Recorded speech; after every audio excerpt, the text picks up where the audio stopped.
Hi there. Well, I guess we're going to get going, and hopefully more people will filter in as we progress on.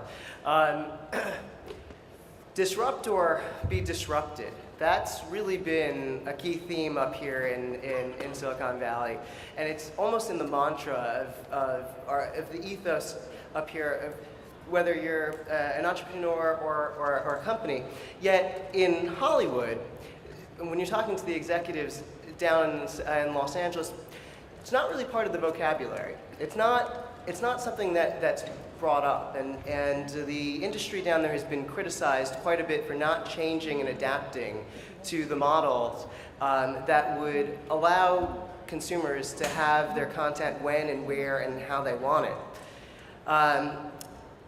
Critics have said that this has led to declining box office admissions. It's led to declining ratings on cable and broadcast.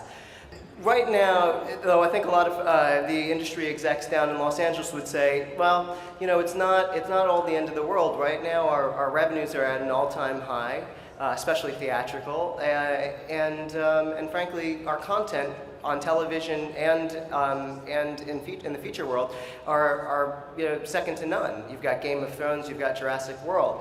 So this debate we'll talk about for the next 30, 40 minutes. I'm Rajiv Dalal. I'll be moderating the changing landscape of media and entertainment, and with me I have 4 experts in the tech and media and entertainment field. I've got Mike Ellis, who's the international president of the Motion Picture Association of America, has been for the last 12 years, and the MPAA is the umbrella organization for the 6 major Hollywood studios. I have Shalini Govil-Pai, who is senior executive at YouTube, and prior to that was at Pixar as an executive. Jonathan Dotan, who is the CEO of 3 studios and co-producer of HBO's Silicon Valley. And Josh Welsh, who is the president of Film Independent, the umbrella organization for independent filmmakers across the country. So probably the best way to do this is I'm gonna probably break this up into 4 or so topics. One, the first one will be disrupting the traditional distribution model. And Mike, I'd love to start with you. Over the past couple years, as I just mentioned, there's been a lot of criticism, but I think that Hollywood has taken a lot of strides to adapt now. It's adapted its long tail creation and distribution model to this content everywhere model that's demanded by consumers. What took so long? And do you feel that the major studios are now in a place to satisfy consumer demand? The good news is there's lots of consumer demand, and bluntly there always has been.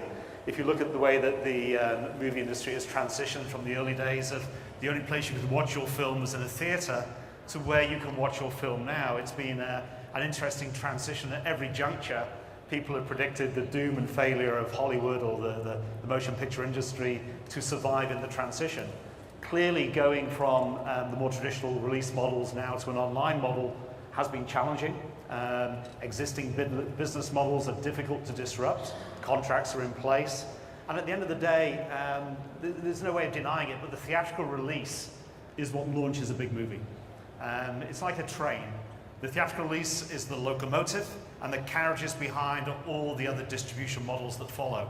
But without a strong locomotive, it's really hard to pull those carriages along, especially when you're releasing films that are $250 million to make, possibly $100 million to market. So it's certainly a changing landscape, and I think Hollywood has adapted. And at the end of the day, I think we're finding the middle ground, and bluntly, an internet that works for everybody. Great. Shalini, I'd love to hear your thoughts on whether you think the studios have gone far enough to adapt and to address consumer demands, and also the role that YouTube has played in enforcing the traditional model to move forward. I think that this is a really dynamic environment where things are changing so fast. I don't think the studios realize it. They're still stuck up on the business models of the past, where the theaters have to come first, and there's this traditional window model.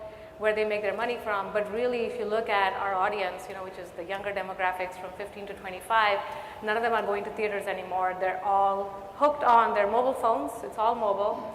It's all on the go. You're talking about things and you're watching it at the same time. You're engaging with the community in a very dynamic way. And you're engaging with the producers of the shows, the creators, at the time of the production. So, creators at YouTube will actually ask their fans, how should I make this? Did you like this show? Should I change it in some way? And then they take those feedbacks dynamically and they change their content. And that kind of engagement, I think we've never seen before. And that's what I think that studios need to kind of really learn and listen. How do they listen to these fans and then engage with them and give them what they want in this, very fast-paced, dynamic environment. So I think that I would slightly disagree with Mike that the studios have adapted. I think they're still trying to figure it out. I think also that they're very concerned about piracy, rightly so, but I think also they have to kind of see what are the fans asking for, what does the community really need, and then figure out how to provide it to them, regardless of whether it's through the internet or whether it's through theater or whether it's through some other medium. I think that's just technology. You have to figure out how technology is serving the needs of my core constituents. So I think that's where YouTube kind of really plays a part. We really listen actively to what our community and what our engagement is asking for, and then we are adapting to it every day, in fact. Jonathan, in this transition to digital distribution, maybe you can talk a little bit about cable and television and cord cutting. Obviously you have worked on HBO's hit show Silicon Valley, but I'm sure that you guys have had this discussion back and forth with HBO, HBO Go, Netflix, Apple TV. Yeah, so I look at it from a couple of different perspectives, and I think looking at these two, I look at it almost as a triangle, because if you have YouTube, think about it as a distribution platform, and Mike thinking about it from a traditional studio standpoint. I look at it from the perspective of a creator, and I say something very simply. We all want to create, we all want to do great things, but it requires money. And the reality is right now is that we are still in a world where digital pennies are chasing analog dollars. And as much as we know that audiences are there and looking at all these products on new distribution platforms, we simply can't have, at this point, sustainable business models. YouTube has struggled for years to provide a way to sustainably allow its community to actually create content. It's certainly getting better, but there is no question that the average price of an ad on YouTube is still considerably lower than traditional television. And the subscription models on YouTube, unfortunately, haven't panned out yet.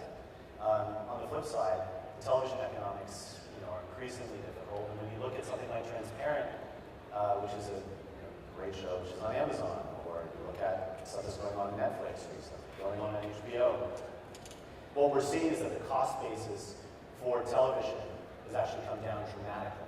We move faster. So I think that these two roads are converging, and what's missing, critically, is support from the advertising community. To recognize how to support these things on a reliable and sustained basis. And this is where I think that both of these folks here need to come together in order to achieve that. Creators are waiting. We want to do all of this. But unfortunately, the advertising community has made it exceedingly difficult for these to be reliable business models. So we need that help. Right.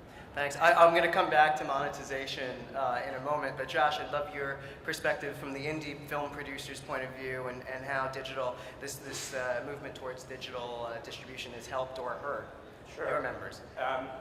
From the independent sector, I think this is, first of all, I would agree with Shalini. I think we're still in a period of incredible flux here where we're figuring things out. But from the independent sector, it's an incredibly exciting time and also incredibly challenging. It's become much, much easier to make content, to get your film made, to get a series made.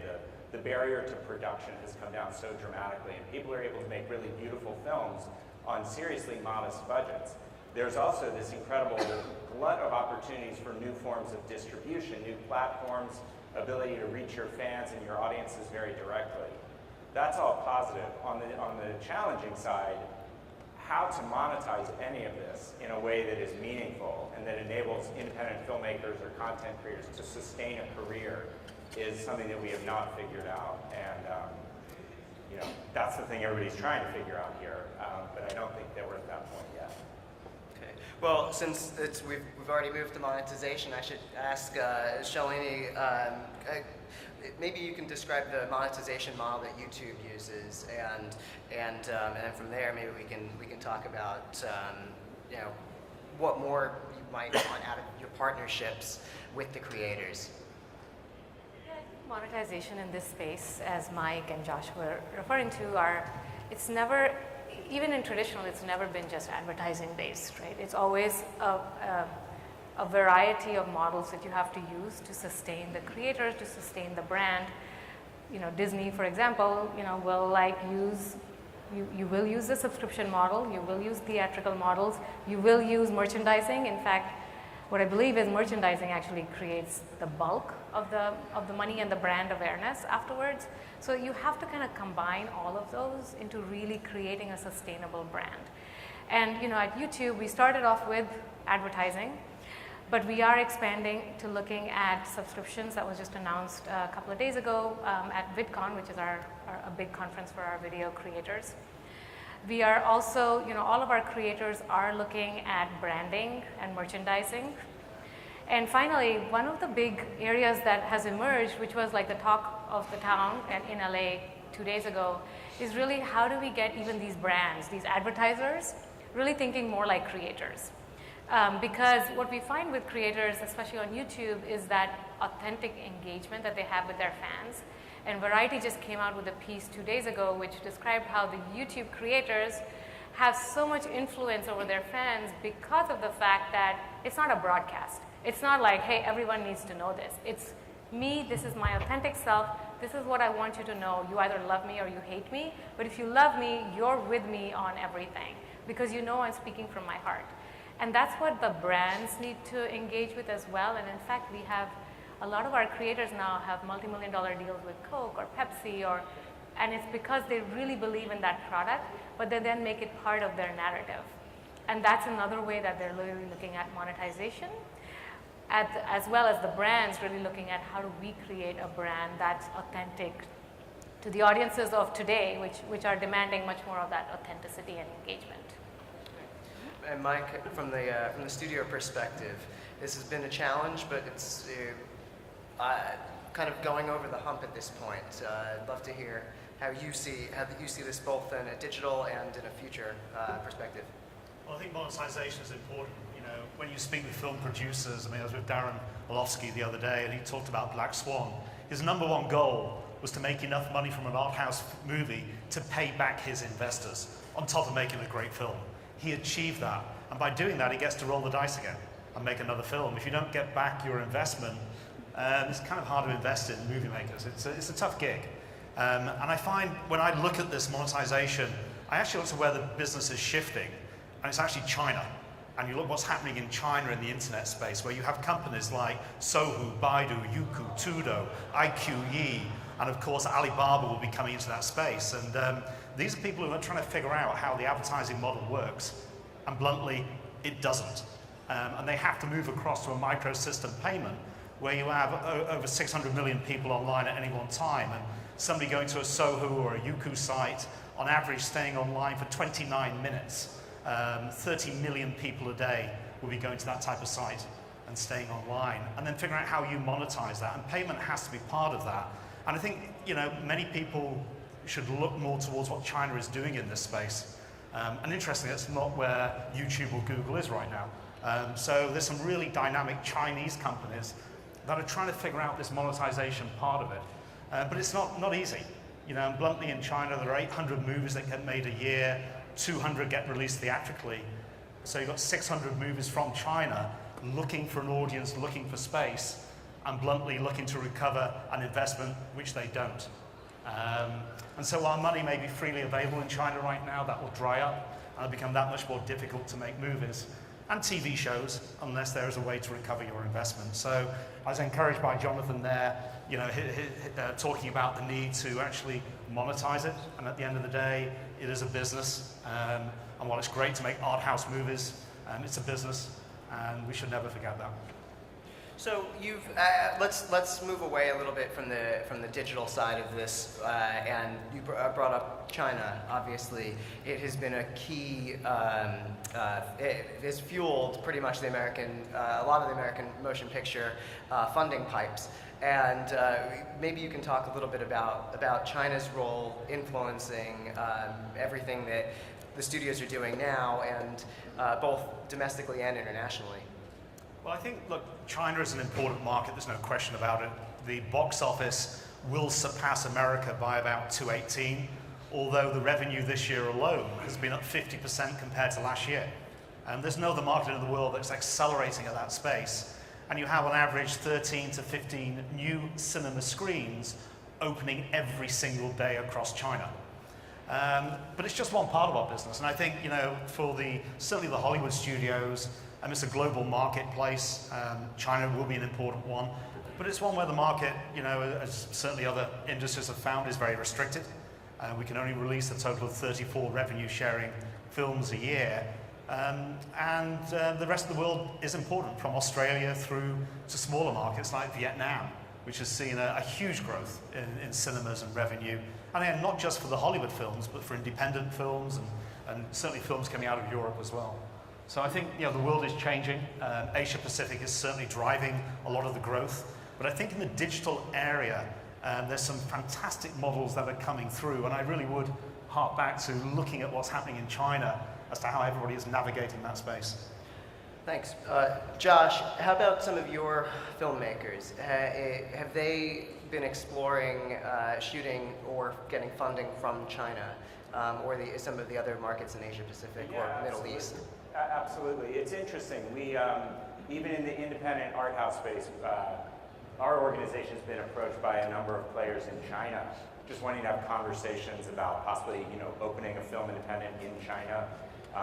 And we're being approached recently we were approached by a big real estate company in China, where for them it's about real estate. They're building these cities all over the place. They're looking for industry to occupy them.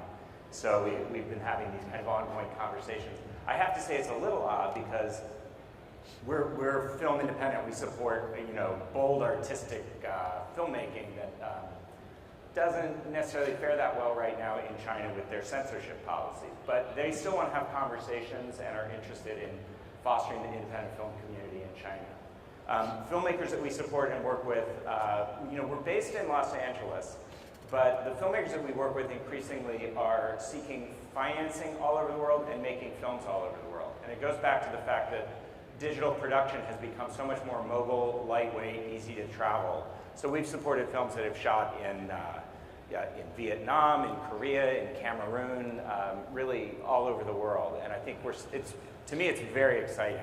These typically are American filmmakers or filmmakers from those countries residing in the US who go back to their home countries to make films. We've supported projects that shot in Lebanon, in Jordan, in Israel. I think it's a really exciting time internationally for that. But the China piece of it, I don't quite see how that is going to have obviously it has a huge impact on the studios. I think in the independent sector for right now, it's going to be substantially smaller. And have you seen, right now we're in this interesting situation in California where production has left California but is now starting to come back. Where would you say the majority of your filmmakers are now shooting? Or is it just all over wherever they can get the best tax break? So we Film Independent, we are based in Los Angeles. We're a membership organization. The vast majority of our members reside in the Southern California area, and we are fiercely protective of that community, and we're doing everything we can to help bring production back to California and LA. And Rajiv played a huge role in that, in the passage of the new tax law in California. But one thing that's interesting, and I mentioned this to Jonathan right before the panel, we're very active in social media. We have over 250,000 followers on Facebook and Twitter, both. Kind of our numbers are more or less at parity. And 2 weeks ago, we did an analysis of where our followers on both of those platforms live. And for both, it's 50 to 60% of our followers are international, And the largest group following film independent outside of the United States is in India, which I had no idea until 2 weeks ago. So I think the demand, the interest in independent film is global. The desire to connect with the American film community is global. But the actual boots on the ground filmmakers that we work with day to day are mainly based in Southern California. All right, so I'm going to switch gears a little bit to content creation now in the digital era. And Jonathan and Shalini, having spent significant time working with the multi-channel networks, Fullscreen, Maker, Awesomeness TV, how have these MCNs impacted the traditional, this traditional Hollywood audience, the traditional Hollywood audience? To clarify, in case you all aren't up on the lingo, an MCN is basically it's a roll-up of hundreds, if not thousands, or tens of thousands of independent creators who have come together, and basically it's an arbitrage model. They are able to, it's strength in numbers. When you represent that many people, you can hope to provide them services or monetization opportunities that no one could independently. I think the MCNs have been, generally speaking, beneficial to our industry. They've largely been acquired, the ones that were significant at this point, by larger companies. And we were hoping that they would be able to get YouTube into its next era. I think that in many ways they delivered on that in providing more and more opportunities. I think where they still kind of struggle is that we have, as Shalini's mentioned, a number of different kind of opportunities for advertisers to get involved. I don't think that the MCNs have been able to yet complete the vision of being able to provide sustainable revenue for their members. Much better, but it hasn't gotten there. I want to mention, I think, something which would be very relevant to this room, which is that, to me, this isn't about a war. What this is about these two worlds coming together and actually helping each other. And I was involved in an amazing project, which I think demonstrated that. Lived in India for 5 years and became very close with Amir Khan. And Amir and I worked together on an amazing program called Satyamev Jayate, which I don't know if any of you have seen. And here was a show that was broadcast on the Foxtel, it's a Fox-owned network, the Star Network. That's a major, in a sense, Hollywood institution, traditional media institution. And yet, even though it was distributed widely across India and traditional cable models and on Dotan as well, we also released on YouTube and got a significant amount of views. Plus, we built digital channels for a lot of people to, as Shalini was saying, engage with the show. And I can say that in 13 weeks in which we aired season 1, we got 1 billion impressions in our digital channels, trended 4 times on Twitter globally, which is amazing because there was only 1 million Twitter users in India at the time. And had a unique audience of around 7 million people who contributed 15 million stories of their responses to the topics that were brought up on this incredible show. Now here's a model of the future. You have large-scale traditional media organizations embracing a next-generation distribution model, everyone making a significant amount of money in that process for the creation, plus the engagement was an engine to social change. And the show ended up forcing discussions that had been hidden in the shadows in India for years, and ended up achieving passage of, I believe it was 12 different laws, and establishment of fast-track courts, introduction of generic medicine into 3 states. I mean, just like on and on and on. That wouldn't have been possible in an older era of media. That was a culmination of everything that you could possibly ask for in terms of these distribution models coming together. So let's do that again and again and again. Let's the notion of disruption, yes, we've opened up new areas, but it's important not to forget the amazing synergy that you can have between these models. And I'll take the question with a slightly different twist on the content creation. I think the MCNs have been great.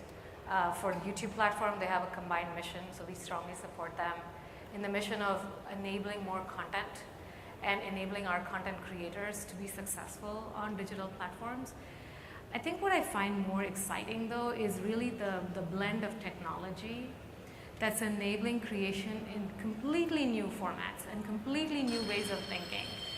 One, of course, which I keep talking about because I'm very, very passionate about it, is the engagement model where you're listening to your fans and then they're enabling you to create your stories in more vivid manners that maybe you wouldn't have thought of by yourself. It's kind of almost like group brainstorming as you're creating content. And two, what we're really excited about is the advent of 360. So, 360-degree cameras are becoming more and more popular. We've outfitted all of the YouTube spaces. I don't know if you know about YouTube spaces. It's like creative studios that we've opened in LA. We're just announcing one in Mumbai. We have one in Berlin. We have one in New York. And we're opening one in Thailand as well as in Brazil. And so these are spaces where independent creators can just come in and create content and tell stories in completely different ways that no one would have ever thought about in traditional manners, right? And so how do you use 360-degree cameras to create compelling stories that you can then watch on a Google Cardboard or an Oculus? How can you create immersive creations? How can you really iterate really quickly on your creations, which has never been possible before, but now technology is enabling it? How can you really quickly iterate on your stories such that your fans can engage with them and you can actually take real-time feedback? And I think that's, to me, and I think to all of you who are all technologists in this room, it should really excite you, is that technology is powering the next generation of creativity. And I think that's what, for me, is really exciting to see. Jonathan, in your role as co-producer of Silicon Valley, how have you, the changes in storytelling due to social media, I mean, how would you characterize it bringing audiences together now in new ways? Yeah, so Shalini has mentioned a little bit about the changing nature of storytelling in all of this. How is it the technology interfaces there? I mean, the show's been very special to put together.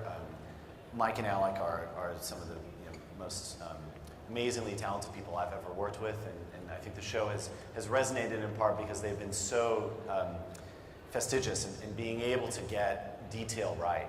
Part of that process involves, using a variety of channels. I mean, as a show, we're on a fairly traditional platform, although they have cut the cord now.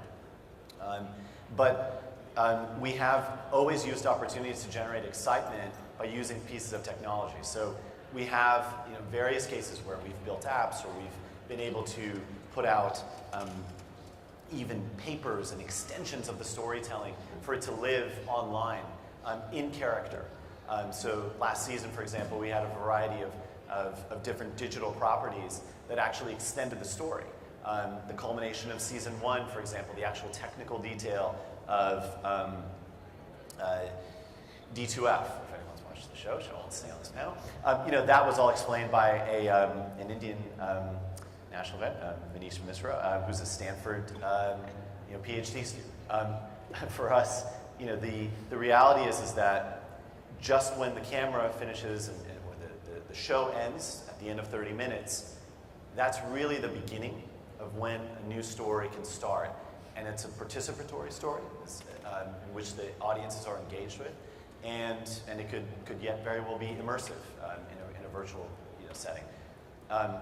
That is super exciting, and I'm working on a number of different projects in which we're actually using that as an incredible way to have, think about it, it's a 24/7 experience of engaging with the content, multi-platform, across a variety of voices, and that's super exciting. And incidentally, all the studios have embraced that. They all have projects in that space, and you have technology intertwining with that. So that's happening.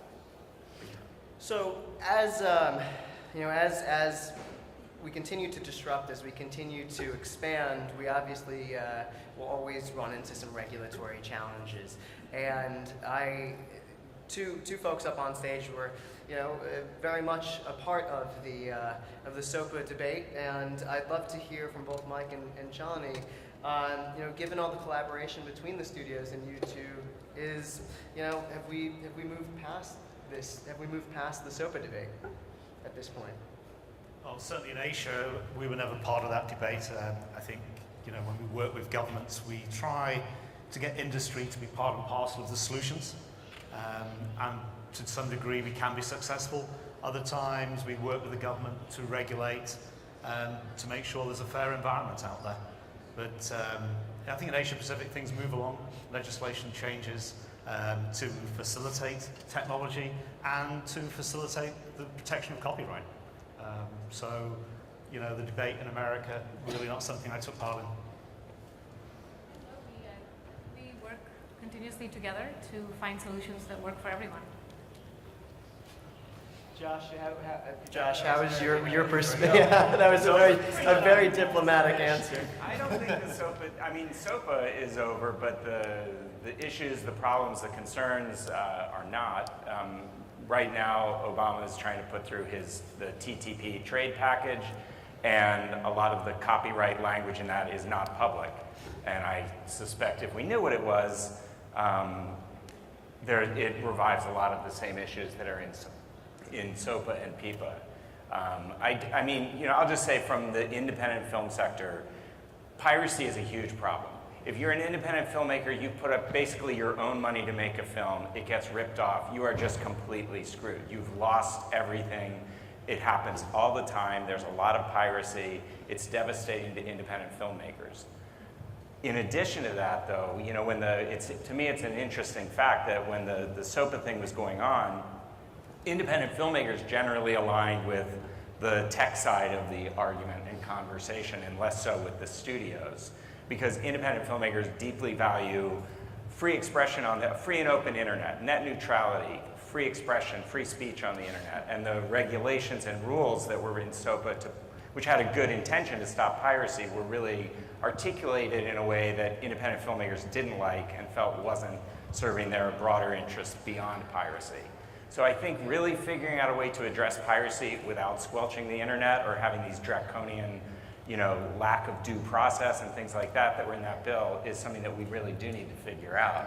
And I agree with Jonathan, it shouldn't be posed as a war between, you know, the new technology and the old. We really have to come together on this and figure out a way to move forward together. Great, thank you.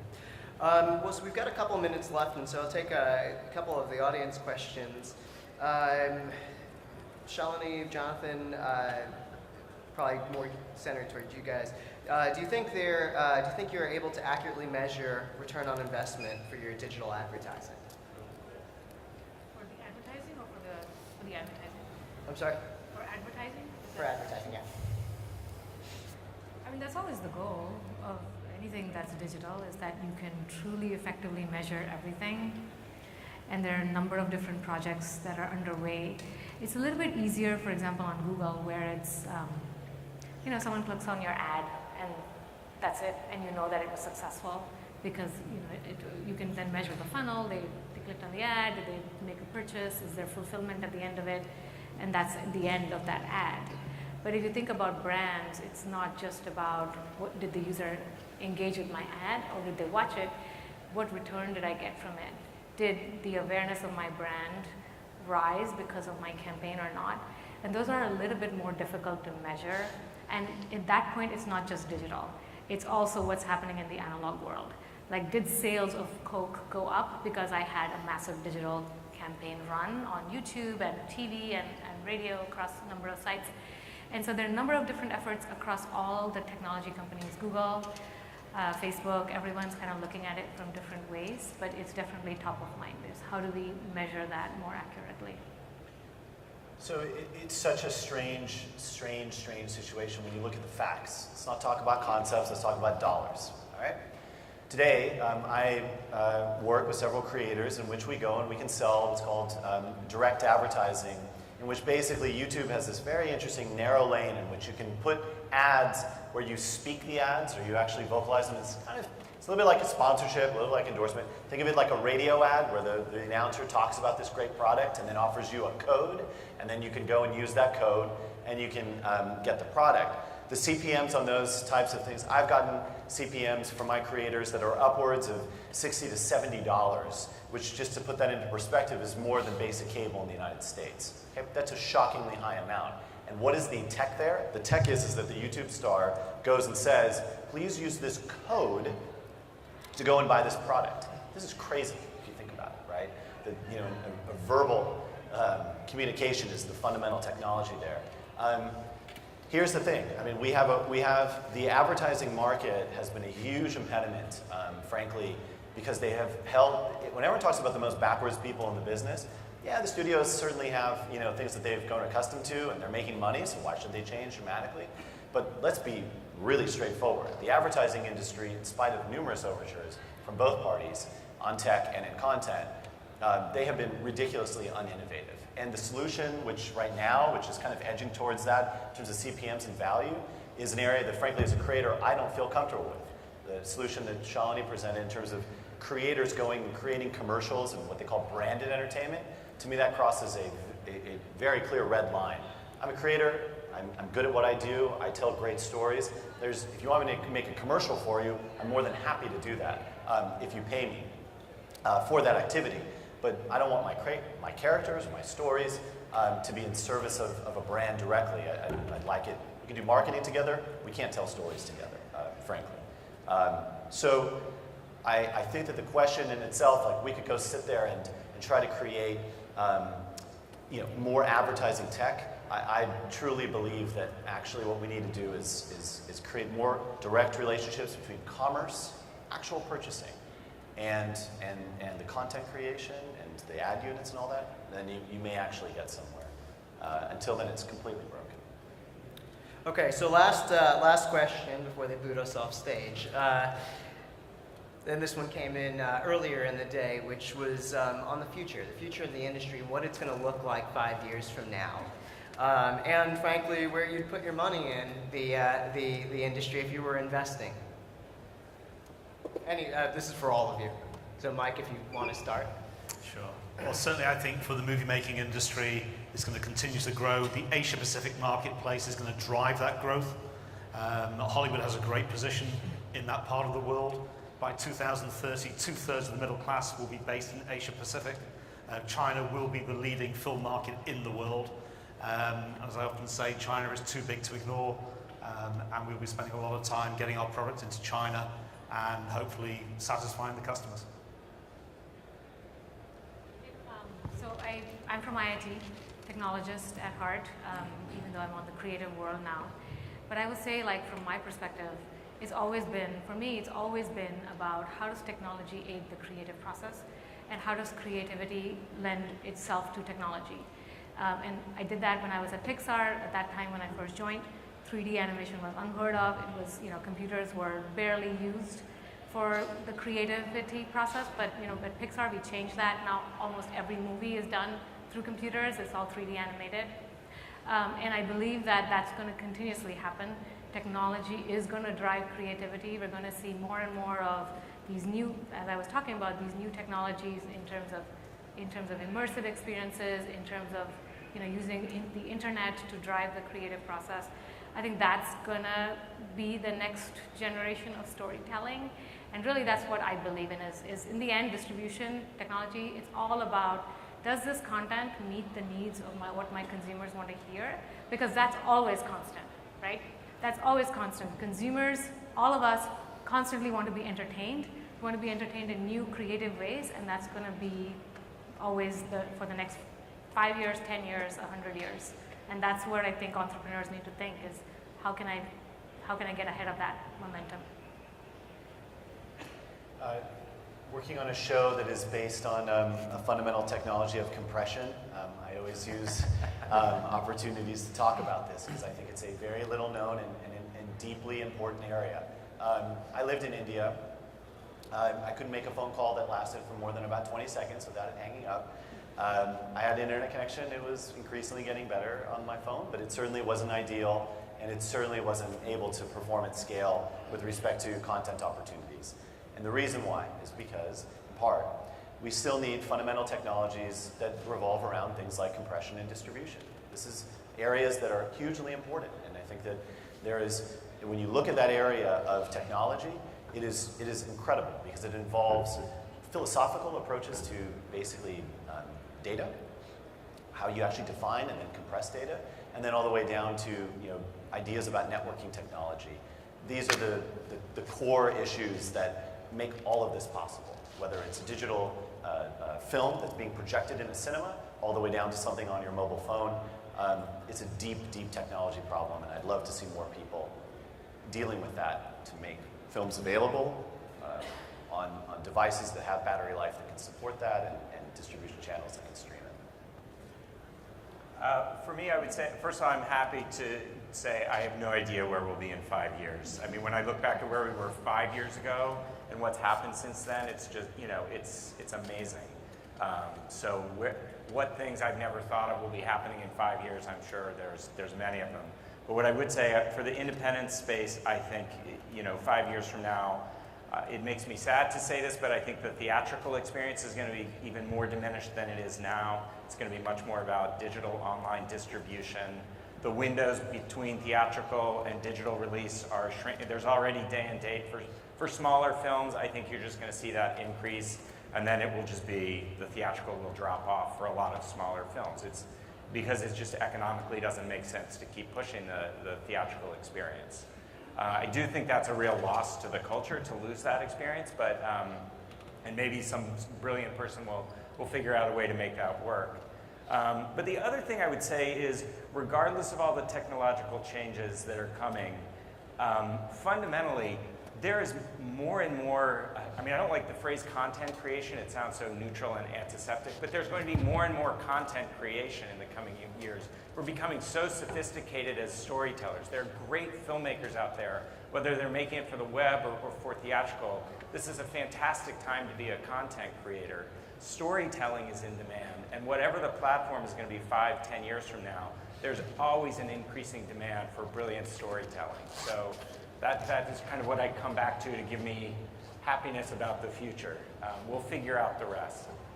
Great. Well, I think that's it for us. Avik, thank you guys very much. Really appreciate it.